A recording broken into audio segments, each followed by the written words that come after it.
muito bom dia. Hoje, segunda-feira, dia 1º de fevereiro, está começando a partir de hoje o 3 em Pauta, programa aqui da Rádio Ômega. Todas as manhãs nós teremos um encontro falando sobre jornalismo, colocando em pauta tudo que acontece aqui na nossa região. E para fazer esse programa aqui junto comigo diariamente, meus colegas, amigos, parceiros aqui, Anderson Firmino e Ted Sartori. Bom dia para vocês, tudo bem, Anderson?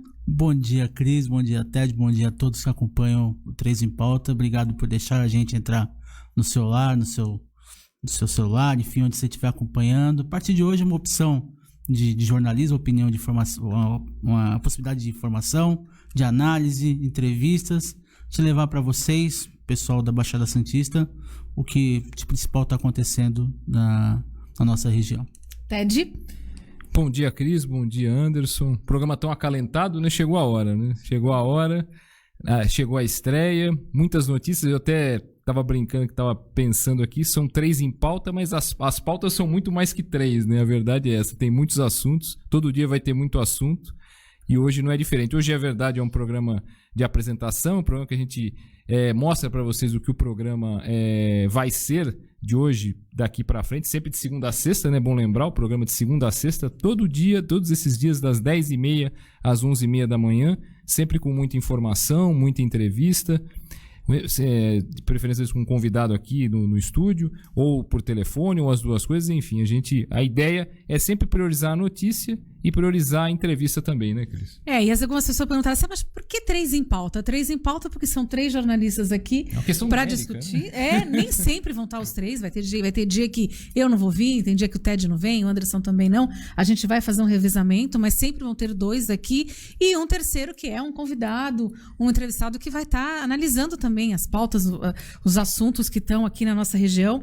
E eu convido você que está em casa, acompanhando pelo Face ou acompanhando aqui pelo site, manda mensagem, dê a sua opinião, sugira a sua pauta também. Pode entrar mandando seus comentários. Aliás, já vou começar ali, que nós já temos de 2 colegas nossos aqui da rádio. Depois, um deles que é o Eduardo Filete, veterinário aqui. Parabéns pelo programa com 3 Feras com vocês. Tenho certeza que vai ser um sucesso total. Parabéns à equipe técnica do amigo Marcelo Dias. Obrigada, Filete. Você que está sempre acompanhando, foi um grande incentivador também. Sim. E ele que tem o Arquibancada Santista, todas as quintas aqui, falando do Santos. E o Douglas Porto, boa sorte a vocês também, que hoje à noite tem Douglas, né, Marcelo? Falando sobre... Como é que é o nome do programa? Bola do Jogo. Bola do Jogo. É que de futebol eu não entendo muito, né? Quase nada. Então eu acabo confundindo os nomes. Aqui no 3 em Pauta, o futebol, o esporte é daqui pra lá. Então. Por isso que eu já tô aqui no canto. Por isso que eu sentei aqui justamente por causa disso. Eu fico aqui no canto e os 2 ali vão falar de futebol. Pulinho, né? Daqui a pouquinho eles vão falar que o Santos perdeu, o Palmeiras foi o campeão da Libertadores e daqui a pouco eles vão estar falando. Aí nessa hora eu vou tomar um café, vou dar uma olhada nas mensagens aqui. Mas enfim, tem mais gente participando. Mais mensagens aí. Rutinaldo Mesquita, parabéns pelo programa, sucesso. Márcio Pinheiro, parabéns, sucesso. Minha mãe, Odete Carvalho, claro, parabéns, boa sorte ao novo programa. Obrigada a todos vocês aí. Grande amigo nosso aqui, o Emerson Chaves aqui assistindo também. Um grande abraço, Emerson. Trabalhamos juntos em a tribuna, eu e o Anderson, com ele também. Grande diagramador, grande figura o Emerson. O Emerson da tribuna lá? Ô, Emerson! Emerson Chaves. Um abraço pra ele. Sim, claro. Trabalhamos juntos, sim, Emerson. O Emerson, inclusive, eu me formei em 2000, né, em jornalismo. Ele se formou na turma anterior à minha, também do Heitor Ornelas, que é editor de esportes lá de a tribuna. Um grande abraço ao Heitor também. Anderson, vê aí, você já vai começar com alguma notícia? Você que também tá lá na Mais Santos, né? Vamos começar prestando serviço aqui, né? O último boletim da Ecovias, né? Boletim das 10h10 da manhã, avisa que os motoristas encontram tráfego normal na rodovia, no sistema Anchieta Imigrantes, né? Caminhões e carretas com destino a São Paulo devem seguir preferencialmente pelo trecho de serra da Anchieta. O tempo está parcialmente encoberto e a visibilidade é boa nos trechos de serra. O sistema Anchieta Imigrantes está em operação normal 5x5. Para descida, os motoristas utilizam a pista sul da Anchieta, a pista sul da Imigrantes. Já a subida da serra é realizada pelas pistas norte das 2 rodovias. Então, a prestação de serviço é para quem vai a São Paulo, quem chega.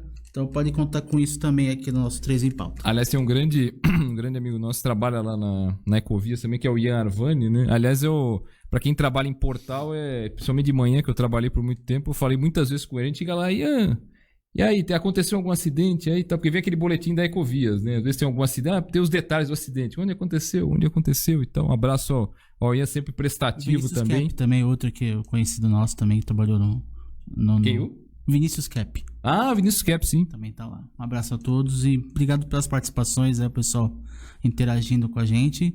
E daqui a pouco tem uma presença importante, a participação aí por telefone do deputado estadual Caio França. Hoje começa o ano legislativo, né? Na Assembleia Legislativa de São Paulo, né? A Lesp cheia de desafios aí, de coisas para lidar aí ao longo de 2021, né? Em geral, né? Porque... Na Câmara também. Hoje tem eleição no Congresso, né? Eleição para presidente da Câmara dos Deputados, eleição para presidente do Senado Federal.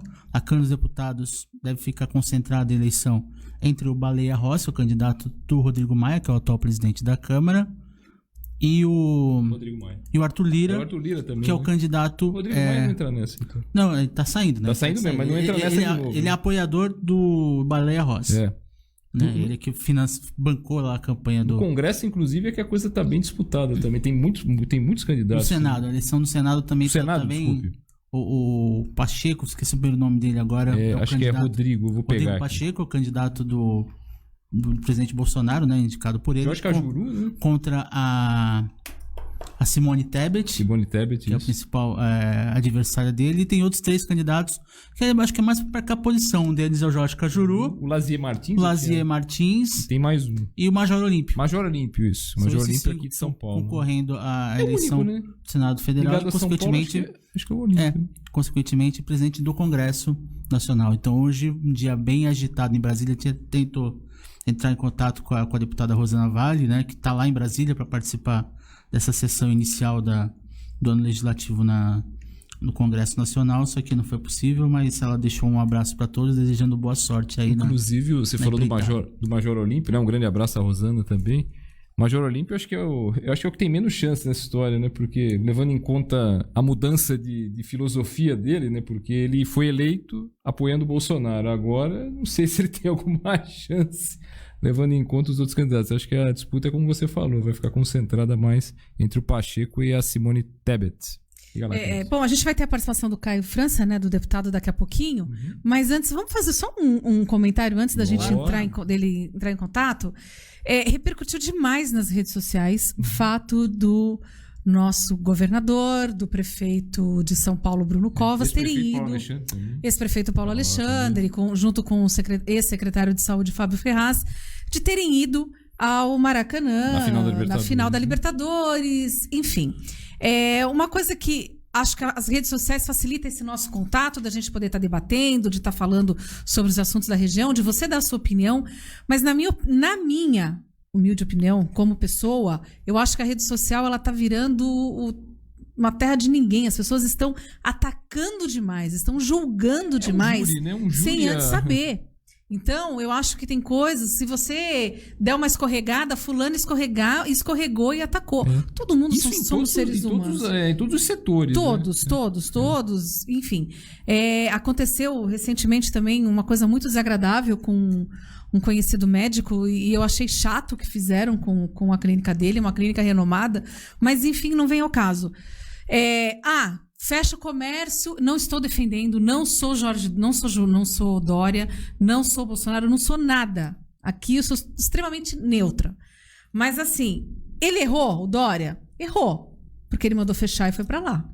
Ele tinha que dar o exemplo. Mas ele não foi. Mas o Bruno... O Dória não tava no Maracanã. Tava.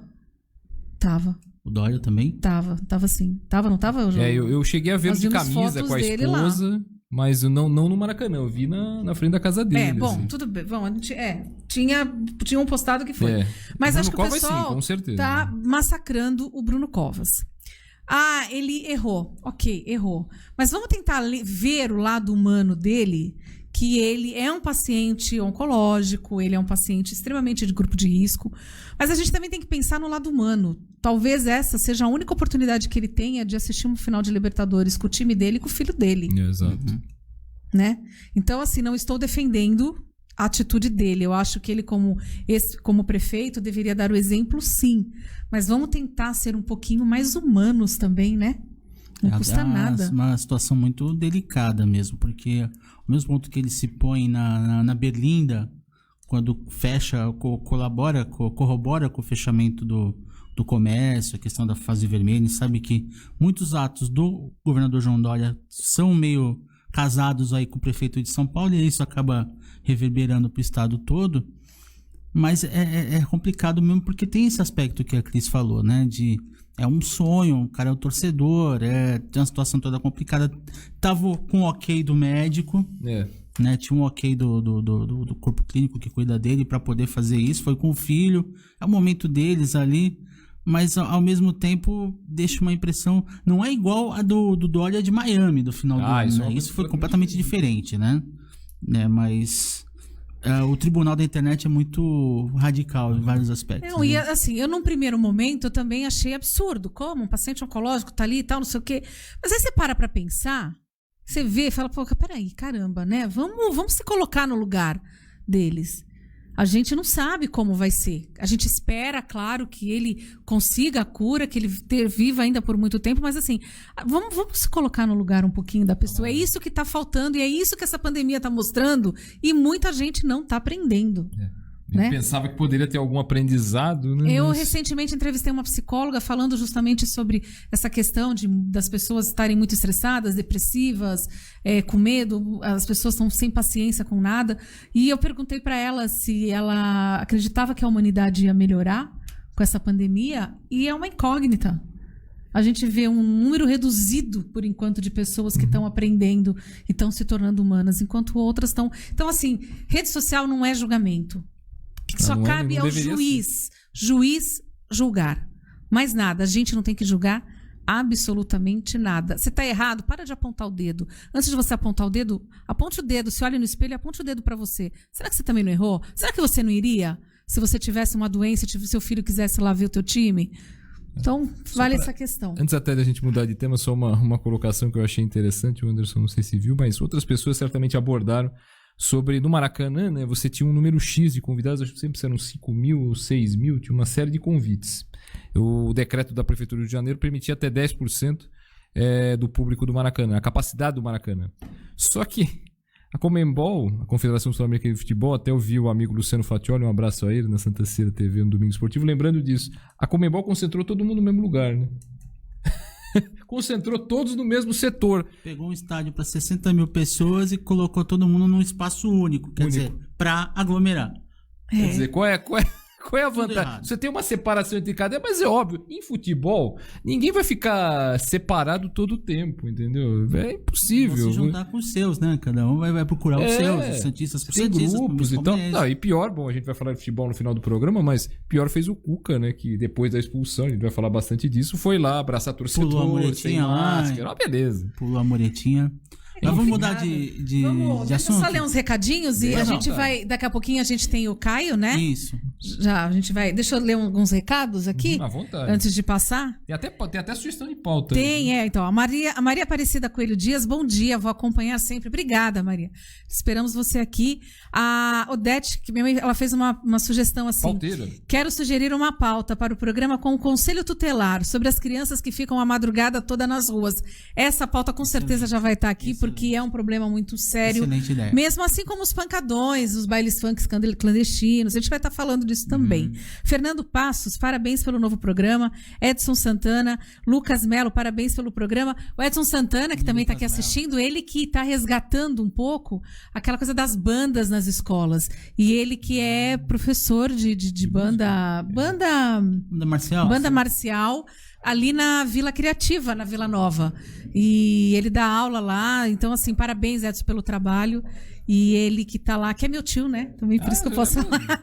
Mas ele tá fazendo esse trabalho e resgatando as bandas, o que eu acho legal. De música também? Né? Sim, ele dá aula para as bandas. Ou especificamente das bandas? Não, de banda marcial mesmo. Entendi. Então, aqueles desfiles, desde que me conheço como gente, eu acompanhava, né, os desfiles com ele.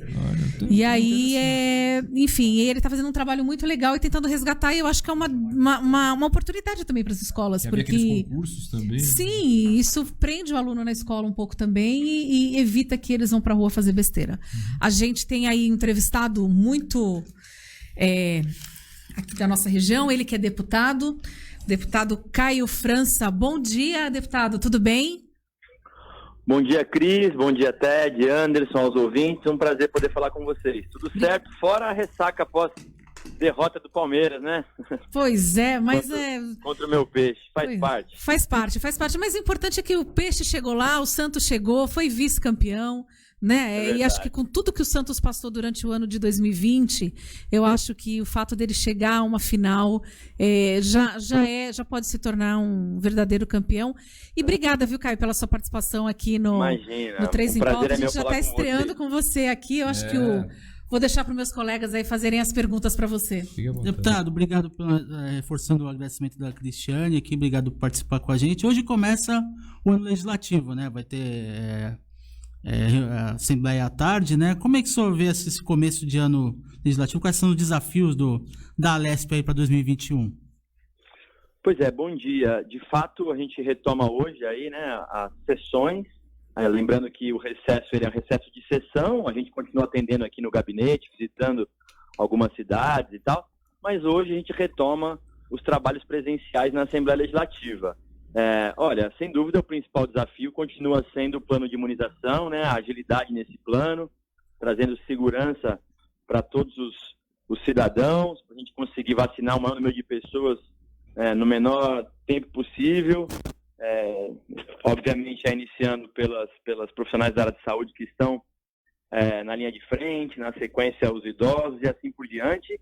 Agora, existem outras pautas que são muito importantes e que estão muito na baila, né?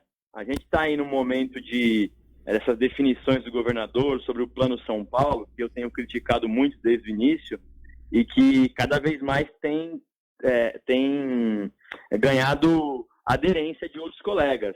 Então, eu imagino que essa pauta também estará aí nas trincheiras nas primeiras semanas.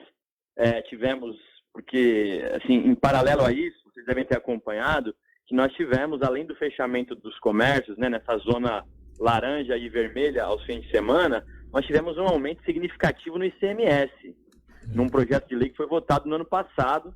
Eu também votei contra, mas que naquele momento não surtiu tanta repercussão quanto surtiu agora, porque agora que as pessoas estão sentindo na pele, porque virou o ano e os efeitos dele acabaram acontecendo. Então, eu imagino que essas pautas estarão muito evidentes aí nessas primeiras semanas. Caio, bom dia, deputado. Ted Sartori.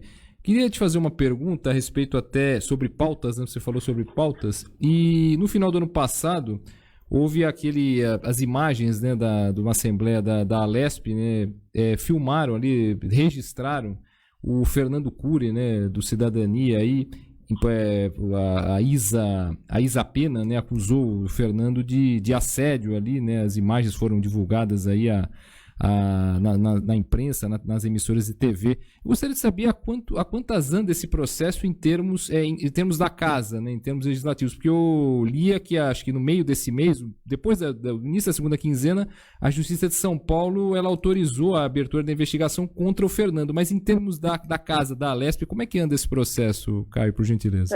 Também é um assunto que deverá estar nas primeiras semanas, né, porque não tem muito o que falar, as imagens falam por si só, né. Então, eu imagino que ele vai ter lá, né, todo o processo de defesa para poder cumprir o rito, mas, sem dúvida, esse assunto deverá, primeiro passa pela comissão, né, conselho, me fugiu o nome agora aqui, como é que a gente chama isso? Conselho de Ética. Conselho de Ética, perdão. Conselho de Ética, e deverá ser feito isso essa semana já, porque elas tentaram, durante o recesso, colocar isso em pauta, mas o presidente não permitiu, porque, segundo ele, o regimento da casa não permite, teria que abrir todas as sessões novamente. Então, com certeza, isso terá muita repercussão agora, durante essas primeiras semanas. Eu vi que ele também foi expulso já do partido, salvo engano. Então, acho que as imagens são muito claras, né, nesse sentido aí.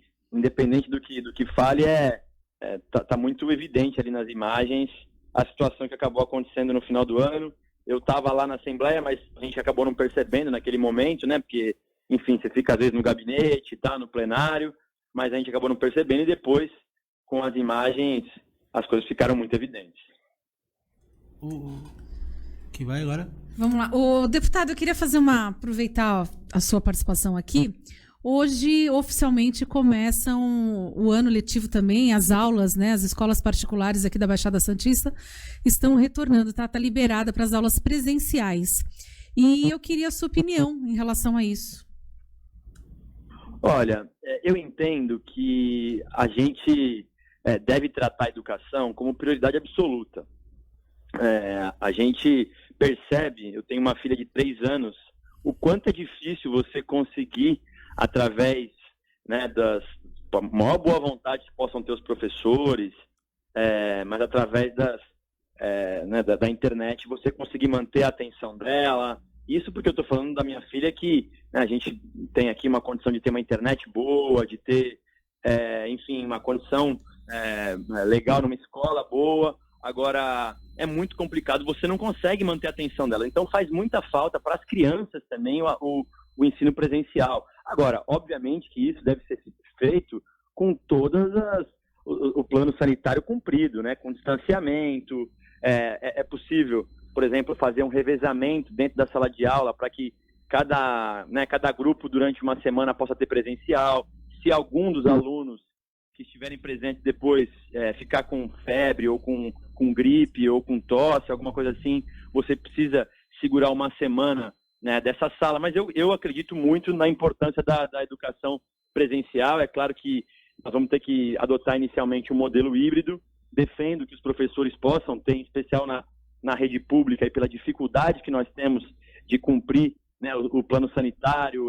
As escolas não têm as mesmas condições, vamos dizer assim, do que as escolas particulares, então defendo que os professores possam estar também no grupo de risco, mas eu defendo sim também a retomada do ensino presencial, logicamente que híbrido sempre, respeitando a vontade dos próprios pais, aqueles que não se sentirem à vontade para mandar o seu filho, a gente tem que dar condição para que ele possa assim fazê-lo pela internet, mas eu confesso a vocês, com experiência própria aqui, da dificuldade tamanha que é você conseguir manter o seu filho assim, acompanhando e tal, pela internet. E isso volta a falar, porque eu estou aqui, a minha filha tem 3 anos, então não é ainda um ano, assim, um momento decisivo da carreira dela escolar, mas eu fico imaginando para quem está num processo de alfabetização, ou para quem está indo aí para um vestibular, né, o 3º ano do ensino médio, por exemplo, onde os alunos já prestam o Enem. Foi um ano muito delicado, 2020, então eu acho que nós precisamos correr atrás do tempo, obviamente, voltando a falar, com fiscalização rigorosa e cumprindo todas as orientações sanitárias desse novo modelo que nós vamos ter que nos adaptar.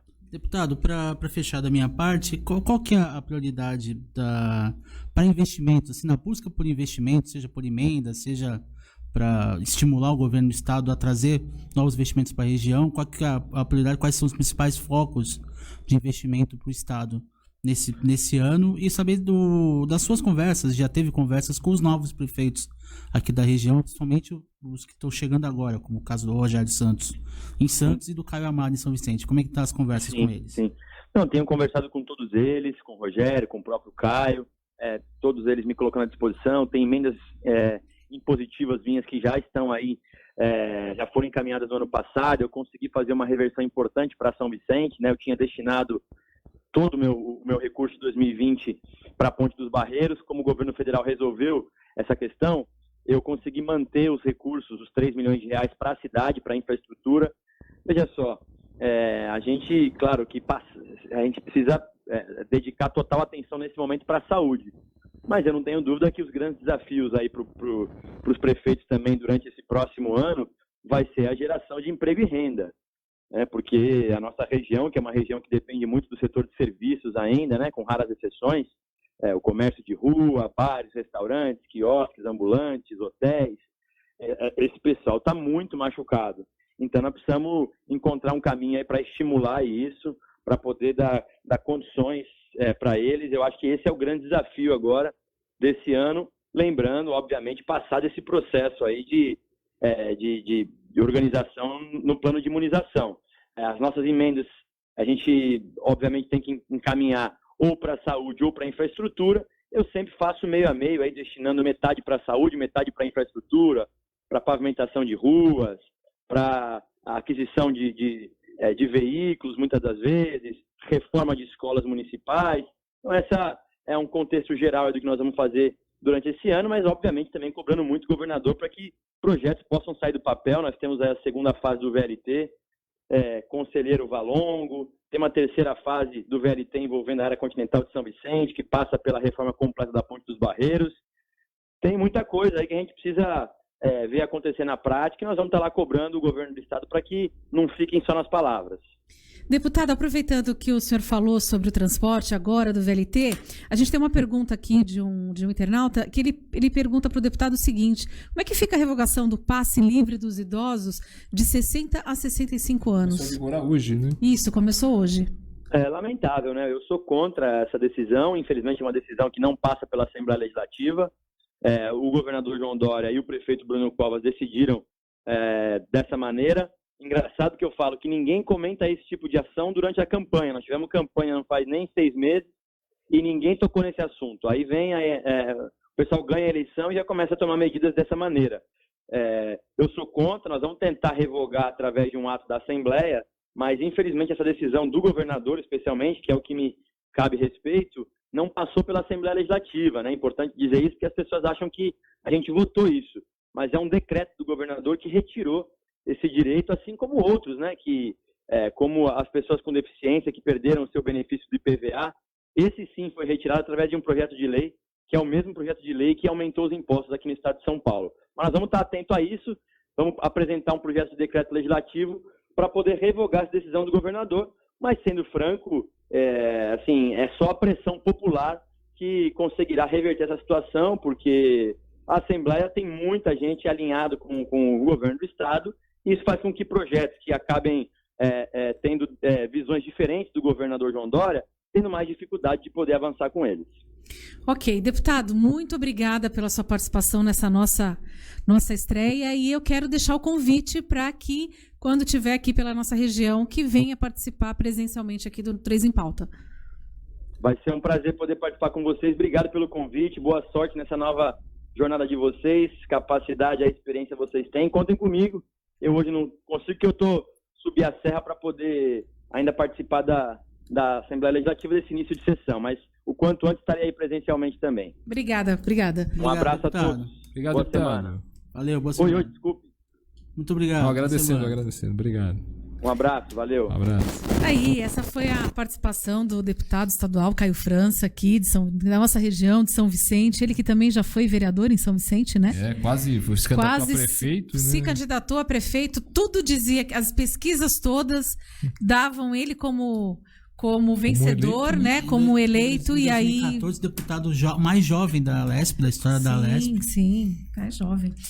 E é isso aí, bom. A Sônia Maria Santos também, parabéns pela estreia do programa. Obrigada aí pela participação. O Lucas Melo, parabéns pelo programa, sucesso. Marcílio Bíblio aqui assistindo também. E hoje também começou greve de caminhoneiros, aquela greve vai e não vai. Parece que a Baixada Santista não ia aderir, né? Pelo menos é o que...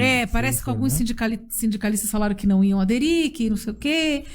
E uma das coisas que a gente vai ter aqui no nosso programa também, semanalmente, são notícias sobre o Porto, que o Porto também faz aniversário essa semana. Amanhã, faz 129 anos, dia 2, o Porto importante, o Porto maior da América Latina, que pelo menos 20 e poucos % do mercado do comércio exterior brasileiro passa pelo Porto de Santos. Recorde atrás de recorde. Recorde atrás de recorde, então é um espaço importante, é uma mola mestra da economia aqui da nossa região, movimenta tanta gente, tantos empregos são gerados por conta do Porto de Santos e suas empresas que operam no Porto de Santos, né? Então é um assunto recorrente, importante na vida de todos, da vida da nossa região, da vida econômica da nossa região, e vamos conversar toda semana com uma pessoa que entende bastante de Porto, né? Há muito tempo lida com isso, né?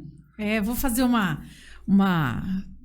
um suspense, né? Daqui a pouco o Marcelo já tá ligando para ele. A voz dele é muito marcante. A voz dele, não tem como. A voz dele é muito marcante. Não é o Saudações Portuárias, era o Fausto José. Não é o Fausto José, já.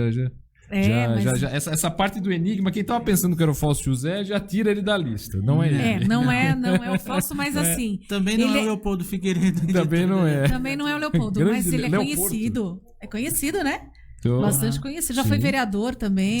Sim, já foi candidato várias vezes aqui. Até na última eleição. A última eleição ele estava ainda como vereador, foi candidato. Daqui a pouco ele já vai falar com a gente, aí todo mundo vai desfazer o mistério. Aliás, acho que a gente vai apresentar, claro, mas quando o pessoal ouvir a voz dele, o pessoal, o fulano. A gente nem vai apresentar. Vamos ver se melhor. Na hora com a voz dele. Aliás, falando de porto, é aquela questão, a gente fala tanto, nós temos o maior porto da América Latina, e durante as eleições, todos os candidatos que por aqui passaram, que eu tive a oportunidade de entrevistá-lo, todos eles falavam em melhorar o porto, em transformar o porto também numa área turística, de mudar o terminal de passageiro, levar para o Valongo, não sei o quê. E aí, vamos ver, será que vai sair do papel isso? Pois é. Eu acho que não, né? Tá pronto aí nosso...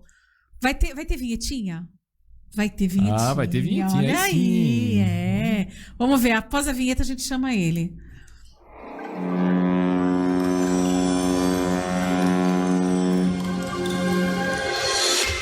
Bom dia, tudo bem? Bom dia a você, Cris, também ao Ted, ao Anderson. É um prazer enorme poder participar dessa programação, que é líder, já começou líder aqui em nossa região. 3 em pauta. Muito obrigada. A gente fez um suspense, eu falei que a gente não ia te anunciar, mas aqui, nossa participação semanalmente do Jorge Fernandes, ele que também é jornalista e, assim, conhecedor do Porto como ninguém. Bem-vindo à nossa equipe, Jorge. Eu fico feliz e agradeço pela oportunidade que está sendo nos dada aí poder participar dessa programação. Obrigado. Jorge, bom dia, Ted Sartori. Queria começar perguntando para você a respeito do Porto, né? A gente abria um pouco antes de chamá-lo a respeito dessa greve, né, dos caminhoneiros, né? Embora a Baixada Santista, pelo menos a notícia é que os sindicatos não iriam aderir à greve, mas o quanto essa greve impacta, né, no Porto, porque há o transporte de cargas para cá. Eu queria que você falasse um pouco disso, por gentileza. Seria um prazer para mim, fica importante, quero lembrar também, recordar a palavra de vocês, com relação ao último dia 28, nós tivemos aí um dia do portuário, parabéns a todos os portuários, que são a mola que impulsiona este país. Como foi dito, 27% da balança comercial, também no dia 2, amanhã, portanto, o dia do porto. Então, o porto realmente tem uma importância ímpar aqui em nossa região. Só que temos muitas dificuldades com relação ao porto, porque hoje a administração do Porto Santo não se encontra aqui em nossa região, e sim em Brasília. É um caso para discutir. Há pouco distante ser presente aí o nobre deputado estadual Caio França, que também está para essa situação, que deveria passar essa situação também pela Assembleia Legislativa e também pela Câmara Federal, pela importância do porto, da tarifa que aí estão nesse momento. Com relação à greve dos caminhoneiros, como foi dito por vocês, 16 entidades do movimento que representa o porto e o setor de transporte na Baixada Santista se reuniram no último dia 28, eu cito nomes também, o Wellington Bahia, do Sindicato do Guarujá, como também o André Montanha, do Sindicam, e aprovaram uma pauta que será encaminhada ao governo federal, que, em comum acordo, decidiram não realizar a paralisação, portanto, aqui na região, por não entenderem o real motivo dessa situação econômica do país. Segundo esses trabalhadores, também sindicalistas, passaram para nós, essa greve é uma greve política. Por ser política, eles têm que entender o que está acontecendo na situação, esse grave momento que viu o país com a pandemia e com outros momentos, para depois sim decidirem se vão paralisar ou não. No presente momento, a Baixada Santista pode e deve ficar tranquila que não teremos essa paralisação. Mas já visto o quê? Seria um caos, já junto à pandemia, aos caminhoneiros parar. Aliás, a única categoria que pode parar o Brasil atualmente são os caminhoneiros, mas tiveram a decisão sábia de não paralisar e não entrar nessa paralisação. Oi, Jorge, bom dia, Anderson Firmino, tudo bom? Obrigado por estar aqui com a gente.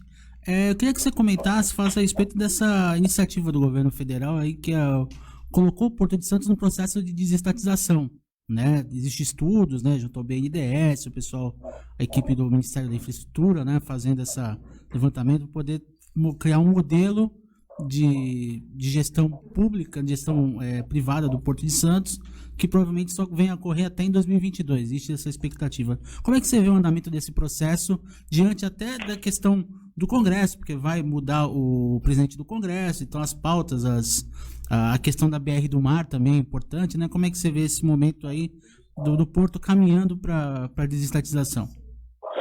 Anderson, realmente é um prazer poder participar com você também nesse programa que realmente vai fazer abalar não somente a cidade, como também todo mundo. Antes, a questão é a seguinte: a desestatização é importante. O Brasil está, nesse momento, passando agora. Só que nós temos que pensar que deveriam ser ouvidos todas as partes. Todos os modais deveriam ser ouvidos para entender essa situação. Eu já visto que o Porto de Santos, ele sempre foi autoritário. Sempre foi. Essa mudança que eu citei há pouco de Santos com relação ao Porto discutido lá em Brasília, retirou do Porto de Santos um poder interessante, seria o CAP.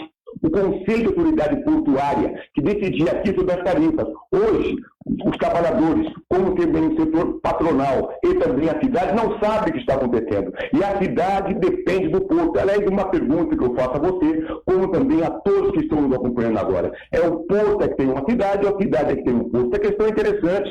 Nós tivemos aí o dia do portuário, o dia do porto, e essas coisas não são explicadas. Acredito eu que nossa proposta, não podemos ficar aquém, só criticar ou elogiar, também que o governo federal, juntamente com a Assembleia Legislativa e também os deputados federais, devem fazer uma audiência pública para ver a viabilidade do Porto de Santos. Por quê?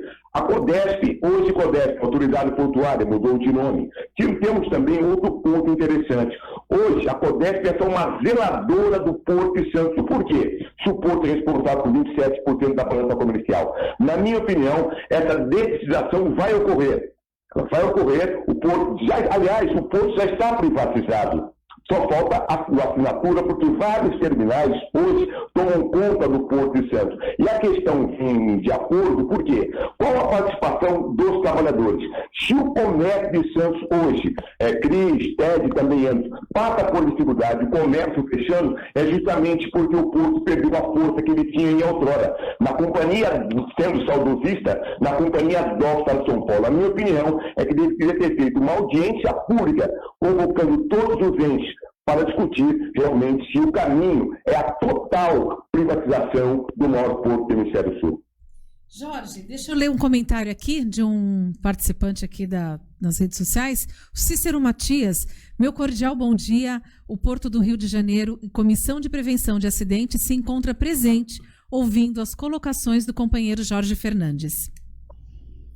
Eu fico feliz. Aliás, Cícero Matias, uma bandeira, é um dos poucos trabalhadores que tem uma visão de longo alcance, porque o Porto é segurança, através da CPATP. E o Santista, ele atua tanto aqui, como também no Rio de Janeiro. A segurança é fator fundamental para os trabalhadores do Brasil. Cícero Matias, obrigado por estar aqui no 3 em Pauta. E aproveitando, a gente que te agradece. Você vai estar toda semana com a gente, né, Jorge? Perfeitamente. Fico feliz pela oportunidade. São 30 anos trabalhando no Porto de Santos. Há 30 anos atrás, como você bem sabe, você também é portuária, é estivadora, sabe que o Porto de Santos, nesses 30 anos, tem um Jornal do Porto que retorna agora em grande estilo dentro do programa 3 em Pauta. Os meninos estão, meus colegas aqui do lado, e o Marcelo, pô, você é estivadora, não sei o quê. Calma, gente, eu vou explicar. O Jorge Fernandes, eu conheço ele há muitos anos, acho que desde a minha adolescência, porque o meu pai era estivador, meu pai foi diretor lá da estiva, então eu acabava acompanhando, mas eles estão achando que eu sou estivadora, que eu sou... Não, calma, vamos explicar direito aqui para eles. Eu imaginei a Cris com aquele saco de café, que nem a estátua, aquela que tem... Jorge, obrigado pela participação, até a próxima e obrigado por fazer parte do nosso time. Eu fico feliz, mas eu digo sempre, a jornada das 1000 milhas começa com o primeiro passo. Cris, Anderson, Sartori e também o Marcelo, uma longa jornada de vida para todos nós. Obrigado a você que está conosco acompanhando aqui na web. O meu carinho especial a todos. Um abraço, Jorge. Abraço, obrigada mais uma vez. E agradecer também as pessoas que estão... Já me perdi aqui com esse fone. Que estão aqui participando com a gente. O Filete está acompanhando, está dizendo que é boa audiência para o primeiro programa do horário. Obrigada, Filete. O Leandro Ribeiro, que também está acompanhando a gente. A Lúcia Costa, nossa colega que foi daqui, assim, também da Rádio Ômega, ela que teve o Elas por Ela. E hoje comanda lindamente o Jornal da Litoral, das 7 às 9 da manhã. E obrigada, Lúcia. E a Lúcia também apoiou pra caramba quando a gente conversou. Um beijo pra você, um abraço ao Fará também. O Everton Moraes, bom dia. Ele que tem aí o canal Lusofonia, da qual eu também estou fazendo parte com ele, que é um canal voltado para todos, da colônia portuguesa, os portugueses que moram aqui, país família. Que falam português também? Também, os países que falam português. Então, assim, ele está com um trabalho muito legal. E em breve, acho que semana que vem, está oficialmente entrando no ar. Vamos aproveitar, já que a gente falou disso, vamos comentar também deixa eu primeiro me acertar aqui com esse fone de ouvido. Tá difícil? Eu ponho, tiro, ponho. O fone é que tá difícil ou você que tá difícil com o fone? Sou eu mesmo. Eu sou bem...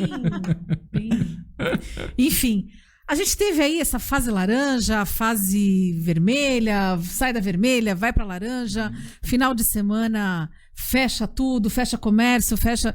Enfim, que pé que tá essa situação? A gente teve, por exemplo, eu moro num condomínio que tem piscina, as pessoas estavam começando a reclamar porque o síndico fechou, depois o síndico voltou atrás. Salão de festa aqui de prédio, salão de festa, restaurantes fechados, bares também. Só que é aquela coisa, né? A gente sabe que as festas clandestinas continuam. Exato.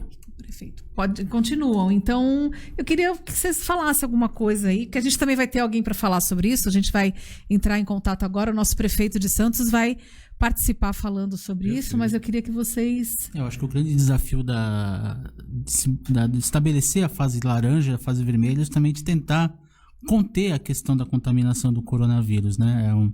É um gesto necessário, em dado momento, assim, o isolamento, manter as pessoas respeitando as normas, né? O uso de regras, distanciamento, álcool gel, etc. Mas é preciso também que a fiscalização seja em cima, não só do comerciante que faz as coisas direito, mas também dos comércios clandestinos. A gente viu aí que a prefeitura anunciou que houve a autuação de 16 estabelecimentos no último sábado, por conta de aglomeração, etc., que não deviam estar funcionando e estavam funcionando. Agora tem um outro lado da moeda.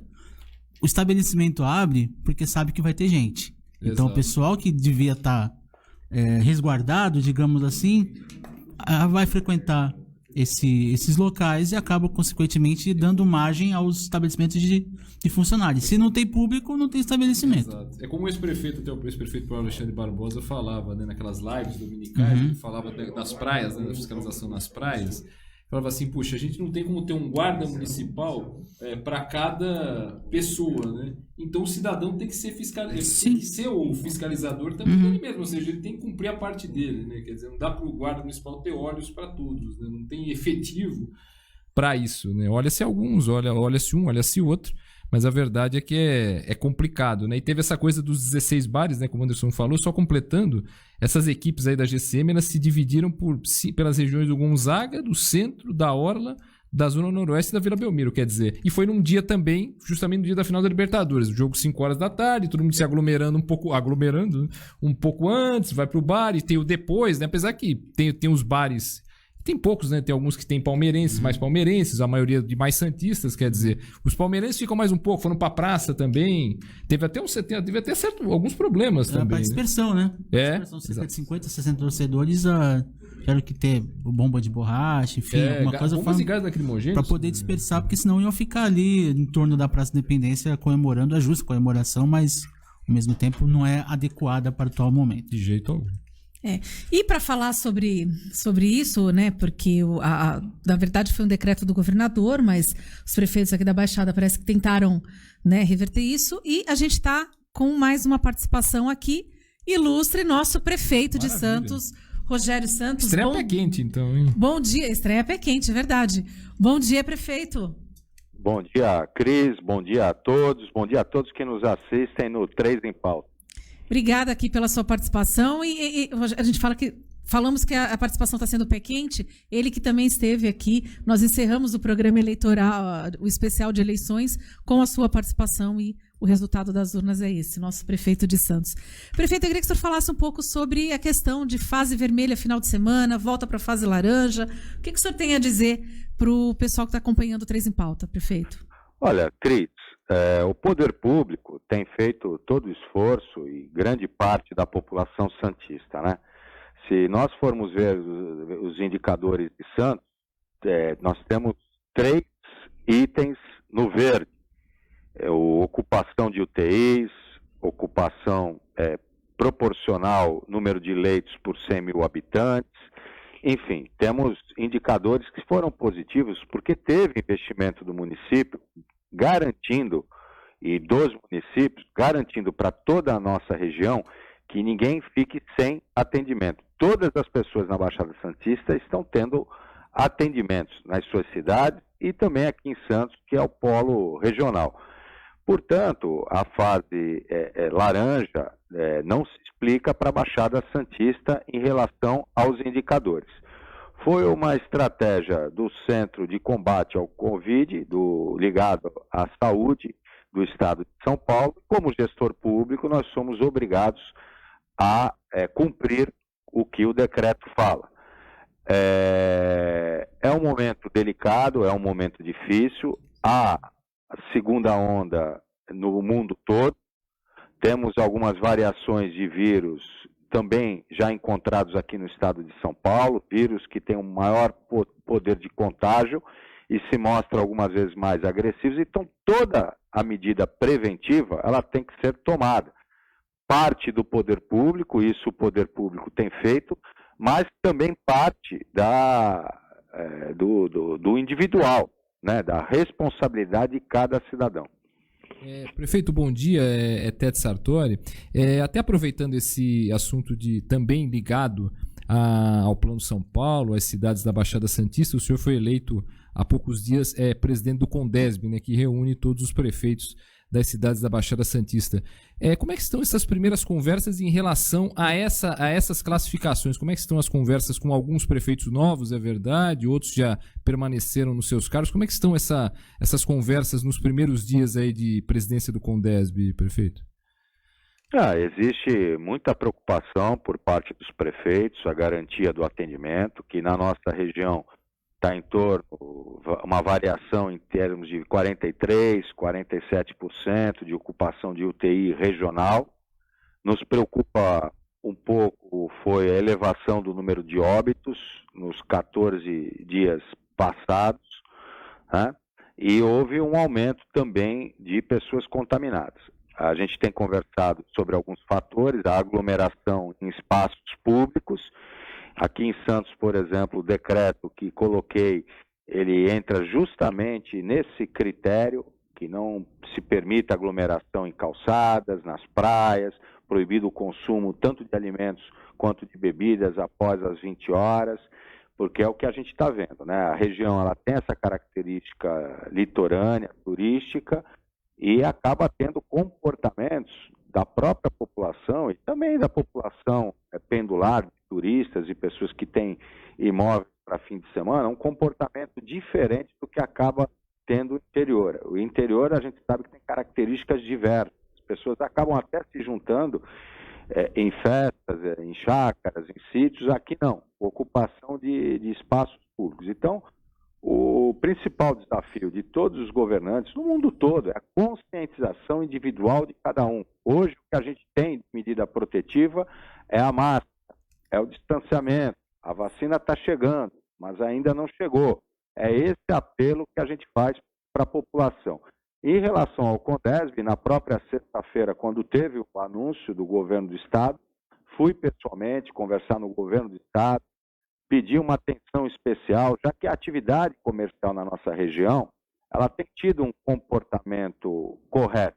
Os estabelecimentos corretos têm tido distanciamentos, restaurantes com distância de mesas, com proteção. Comércio, a atividade comercial, ela tem desempenhado, quase no todo, um papel de responsabilidade. Quando há denúncias, o poder público vai para cima, festas clandestinas, às vezes alguns comerciantes querendo tirar proveito desse momento, a gente entende a crise econômica, mas o pedido que foi feito, que eu fiz pessoalmente em nome dos outros prefeitos, é que houvesse um melhor critério em relação à atividade comercial.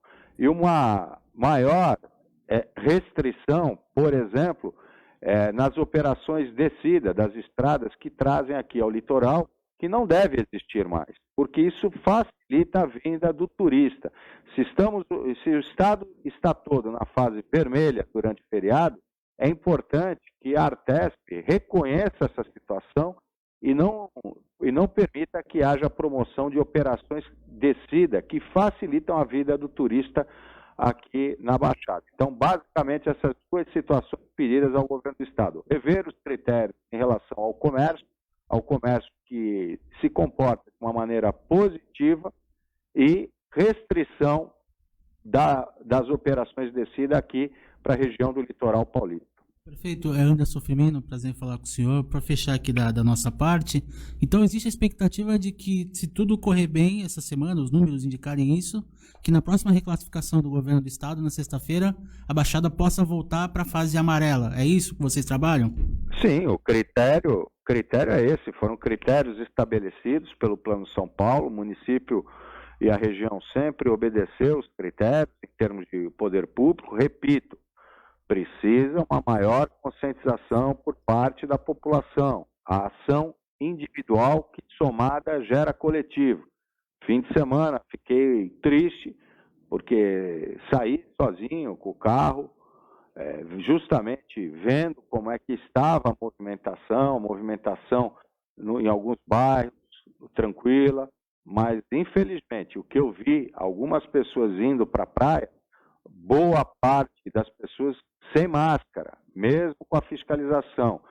Ou seja, no começo da pandemia, quase um ano atrás, em março, as pessoas não tinham conhecimento das medidas protetivas, não tinham conhecimento que máscara é fundamental. Passado um ano, o cidadão ele está informado, o cidadão tem consciência. O que está acontecendo, em parte de algumas pessoas, é a negligência. Poder público fiscalizando, mas não tem como fiscalizar tudo o tempo todo. Então, é importante que haja uma fiscalização.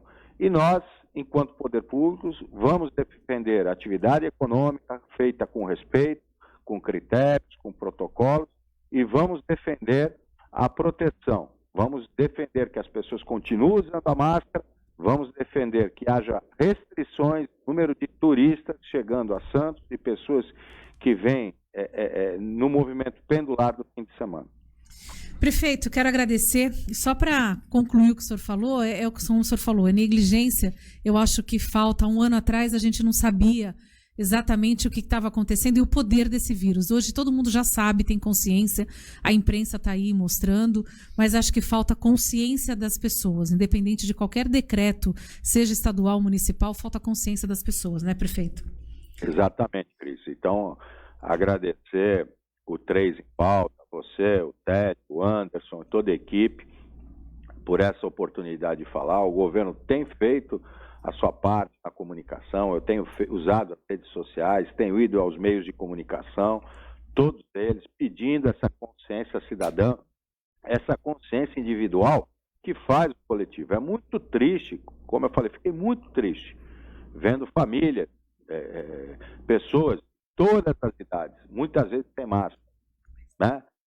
Famílias, às vezes o pai com 2 filhos indo para a praia, jovem, sem máscara. Quer dizer, existe uma negligência. E isso não é exclusividade da cidade, da região, do nosso país. Isso acontece em várias partes do mundo. Precisamos pensar de forma coletiva e não de forma individual. Exatamente. Por mais que a gente pense, isso funciona ou isso não funciona, nós temos que seguir o regramento para viver em sociedade. É fundamental. Exatamente. Obrigada, prefeito. E já fica o convite aqui do senhor vir presencialmente participar com a gente aqui do 3 em Pauta, tá falando um pouco mais sobre a nossa cidade. Já estou em negociação. Aliás, quero agradecer ao seu assessor, o Márcio Bernardino, aí, que me atendeu gentilmente. Obrigada, prefeito, pela sua participação. Obrigado, um abraço a todos. Vamos prevenir. É o melhor remédio que nós temos no momento. Um abraço, prefeito. Muito obrigado. Um abraço. Obrigado.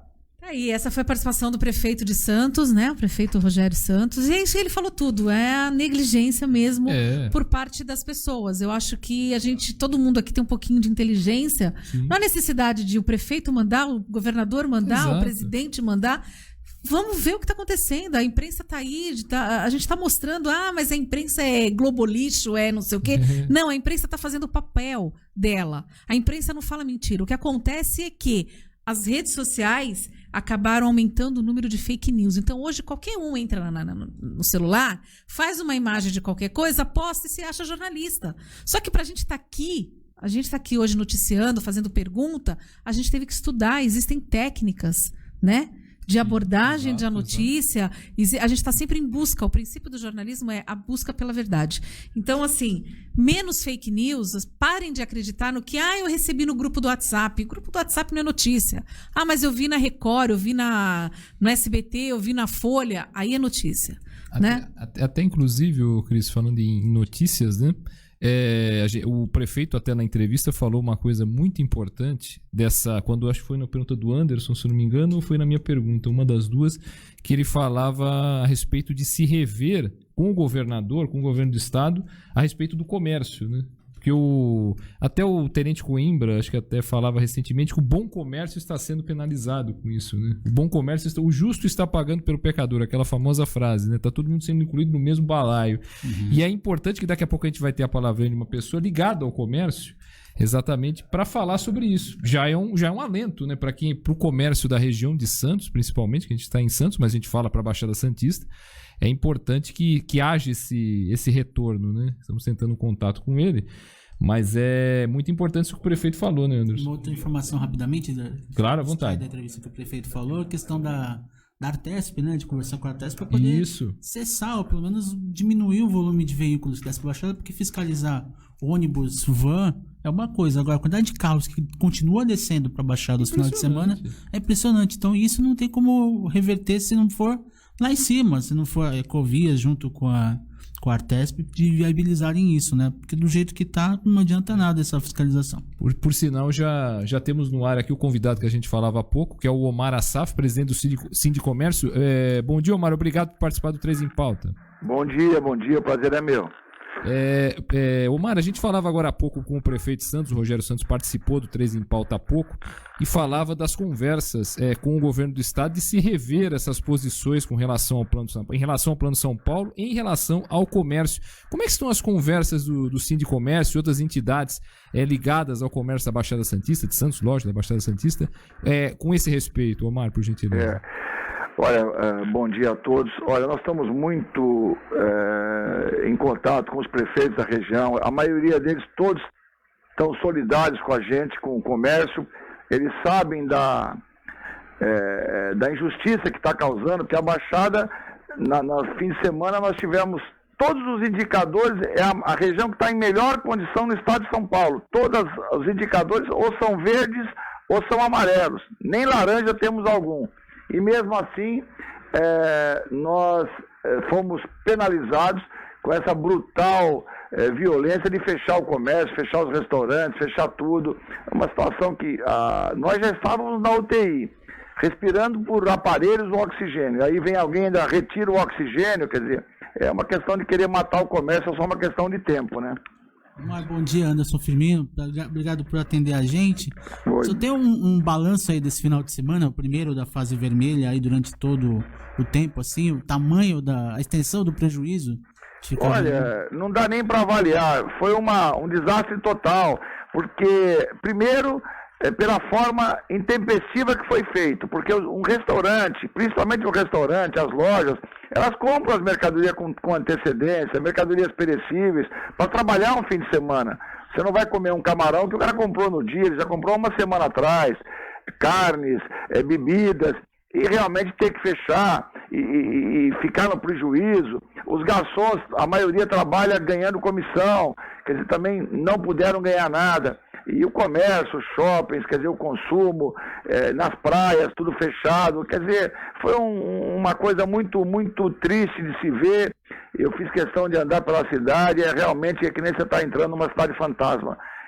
Depois da gente ter passado, dado o nosso sacrifício, a gente até avaliava que teve muitas decisões erradas no passado, mas a gente levava em conta que todo mundo não sabia nada.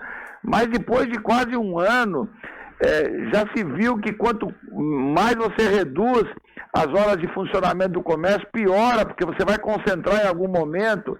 Então a gente pede que os prefeitos levem essa pauta para o governador e ele se sensibilize e cancele essa outra semana a continuação dessa fase vermelha, né? Omar, primeiramente agradecendo a tua participação, só queria fechar com uma pergunta antes da gente daqui a pouquinho já encerrar o programa. O setor que mais foi afetado do comércio seria esse mesmo, dos bares, dos restaurantes, ou tem algum outro setor que se junta aí? As lojas, porque você sabe que o movimento de um fim de semana vale por uma semana. O shopping fechado, as lojas fechadas, é um desastre total, porque, só para você ter uma ideia, no passado, quando houve o fechamento, as lojas tiveram condição de prorrogar vários impostos federais, porque do Estado não tivemos nenhuma prorrogação de nada. Teve aumento, né? Teve aumento agora de imposto, um negócio desumano, quer dizer, você aumenta imposto numa hora que todo mundo, que a sociedade está fragilizada, sem dinheiro, sem ajuda emergencial, sem poder... Não é demitir, mas afastar o funcionário, o governo federal estava pagando. Então, tudo isso eram ferramentas. Antecipamos 13º, férias, uma série de coisas que ajudou a gente a enfrentar. Hoje, com a vacina, já não era mais para a gente voltar para trás do jeito que está. Agora, aonde o poder público tem que fiscalizar, que são transporte coletivo, esses pancadões por aí, a gente vê que não é feito nada com isso. Então a gente pede que o comércio volte a trabalhar com toda a segurança, com toda a higiene, com todo o distanciamento que a gente sempre cumpriu. Talvez seja o lugar mais seguro da cidade, é nas lojas hoje e nos restaurantes. Maravilha. Tá certo. Maraquê, Cris, falando, obrigada aí pela sua participação pela primeira vez. Será um prazer. Eu só queria, só pra gente encerrar, eu falei que não iria fazer pergunta, mas assim, quando em relação a bares e restaurantes, a gente sabe que existe uma limitação, trabalha com menos número de pessoas, da captação. E tudo. Mas também não cabe, cheguei a presenciar de estar na rua e ver bares totalmente lotados, com pessoas do lado de fora, bebendo totalmente sem máscaras. Também não caberia ao proprietário do bar exercer a regra? Falou, olha vamos diminuir. Você tirou da minha boca. Nós fomos ao prefeito com todos esses segmentos, e eles foram os primeiros a dizer: puna exemplarmente quem tiver errado, nós vamos bater palma se você punir exemplarmente quem está errado, porque na hora que você fizer isso didaticamente, os vizinhos todos vão procurar seguir a porcentagem correta. Tá certo. Obrigada pela sua participação e fica o convite para qualquer hora estar aqui com a gente no 3 em Pauta. Legal, obrigado, hein? Obrigado, um abraço. Muito obrigado. Bom, a gente está chegando já no final, não dá mais tempo. Não, pera. Tem que falar, antes de eu encerrar os comentários aqui, vou ter que deixar a palavra pro santistas, exatamente. Especialistas em futebol. Falar rapidamente aí, primeiro parabéns ao Palmeiras pelo título da Libertadores, na final foi no último sábado, Palmeiras e Santos, o jogo não foi lá essas coisas, o jogo não teve um grande nível técnico, decidido no final, isso não que necessariamente tenha alguma relação, mas o jogo foi decidido no final dos acréscimos, quando todo mundo pensava em prorrogação, tanto Santos quanto Palmeiras, e acabou saindo o gol do Breno Lopes, que tinha acabado de entrar, tinha entrado há pouco tempo e que, por ironia do destino, não estará no Mundial de Clubes. O autor do gol da Libertadores não está na relação do Mundial de Clubes. Hoje foi divulgada, inclusive, a relação. E por que ele não estará? Porque ele veio em novembro, quando a janela de negociação é só dentro do Brasil. E ele teria que vir antes, se ele quisesse participar, ele teria que vir antes dentro da janela internacional, que é até setembro, né? Até setembro. Então, infelizmente, o Palmeiras não pôde incluí-lo na relação. E quanto ao Santos, né, Anderson? O Santos aí uma semana de decisões, aí, reuniões de manhã, de noite. Até a gente queria trazer o Quaresma aqui por telefone, que é o homem do CG ligado ao futebol, mas infelizmente ele está numa reunião pela manhã e não poderia participar. Hoje é dia de reuniões, né? No Santos agora de manhã tem reunião do próprio comitê de gestão. Isso. À noite algumas coisas devem ser definidas ao longo da semana, né? É dinheiro que entra, né? Um valor considerável aí. O Santos ganha um dinheiro por ser vice-campeão e com as vendas, né? Agora se desfazendo do Lucas Veríssimo, do Pituca, né? Indo pro Japão. Tem que pagar o Bruges da Bélgica pelo Luan Pérez, né? Isso que vai ser usado, inclusive, uma parte dessa premiação. Exatamente. Né? Então o Santos aí, um momento de reflexão, um momento parando para pensar, para repensar o calendário. Precisa correr quanto tempo, porque faltam só 5 ou 6 rodadas para acabar o Brasileirão. Essa é a 33ª. O Santos só entra em campo quarta-feira. Então tem que acelerar, não pode ficar perdendo, senão não consegue vaga nem na próxima Libertadores. Santos Hoje tá em 11º colocado, se não me engano. É 11º colocado. Com os jogos dessa semana. Joga no meio de semana contra o Grêmio. 4 horas da tarde. Que beleza que vai ser. Se tivesse calor maravilhoso nos últimos dias. Vai ser uma delícia. Beleza. Jogo na Vila Belmiro, correto? Não, jogo é Porto Alegre. Na do Grêmio, 4 da tarde. Abre a rodada, inclusive a 33ª rodada. É isso aí. Tá certo. Bom, vou ler os últimos recadinhos aqui. A gente já estourou. Marcelo, desculpa, mas é programa de estreia. Não tem como a gente...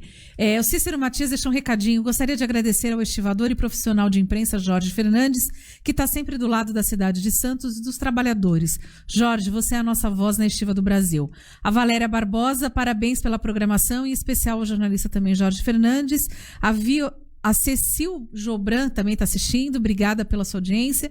Felipe Dias, parabéns ao jornalista Jorge Fernandes, a voz do Porto. Está fazendo sucesso, hein, Jorge? Hein? A voz do Porto pelas palavras e parabéns ao 3 em Pauta pela programação. A Sônia Maria, falta consciência, respeito e amor ao próximo. Ser humano precisa mudar urgente, mas adorei o programa e parabéns a vocês. Concordo, viu? Também acho que precisa mudar e muito. Virtual Gap, o importante é a origem da notícia, mas com cuidado para que o viés político que alguns veículos descaradamente assumem. Aqui com certeza a gente não tem isso, a gente tem... Aqui nós fazemos a nossa liberdade de imprensa. Ele fala uma coisa aqui que a gente até falou no início do programa, que foi a presença lá do Bruno Covas. Então tem um recadinho mais abaixo. Acho que do próprio eu estou lendo aqui o resto. A Delmira fala, respondendo ao virtual, bem lembrado. E depois você mas não esqueça de falar da presença do prefeito. Já falamos aqui. Ted Sartori, obrigada mais uma vez aqui, nós aqui participando, nós 3 agora, porque antes a gente só fez de 2, né? Exatamente, um grande abraço, Cris, ao Anderson, a todos que nos acompanharam nessa estreia. Como disse o Jorge Fernandes na sua entrada, é o primeiro passo de uma grande caminhada e que ela seja muito profícua. Um grande abraço, pessoal. Anderson. É isso, gente. O Ted falou tudo. Valeu, um abraço ao Ted, a Cris, ao Marcelo, todo mundo que acompanhou o 3 em Pauta. Obrigado por nos permitirem levar a informação a vocês. E amanhã tem mais, né? Depois do primeiro programa vai ser pro segundo. Amanhã a gente vai estar em 4 jornalistas aqui. Então imagina o que não vai sair nesse programa. Amanhã a gente tem a participação da jornalista Thaís Margarido, do Guarujá. A gente vai falar um pouquinho sobre a Pérola do Atlântico. Exatamente. Né? A gente vai estar batendo um papo aqui. E o Ted está com o programa também de esporte, vocês dois. Isso. A gente tem o canal Só Esportes, que é o Live Só Esportes, nesse canal do YouTube, não Só Esportes. O Anderson está lá na Mais Santos também. Exato. Quer dizer, atividades não faltam. E eu vou deixar o convite, então. Exato. Hoje vocês têm live? Aqui, ó. Hoje tem. 9h30 da noite. 9h30 da noite. Eu deixo o convite para você que quer saber um pouquinho mais de saúde. Hoje, às 2h30 da tarde, na Santa Cecília TV e também na TV Com, Beneficência na TV. Então, hoje a gente tem programa. Obrigada, Marcelo, a todo mundo que participou. Marcelo, obrigada aí por todo o apoio, pela técnica, por estar correndo com a gente aqui, deixar a gente passar. Obrigada a todos e amanhã a gente está de volta às 10h30 da manhã para mais um 3 em Pauta. Até lá. Um abraço a todos. Um abraço.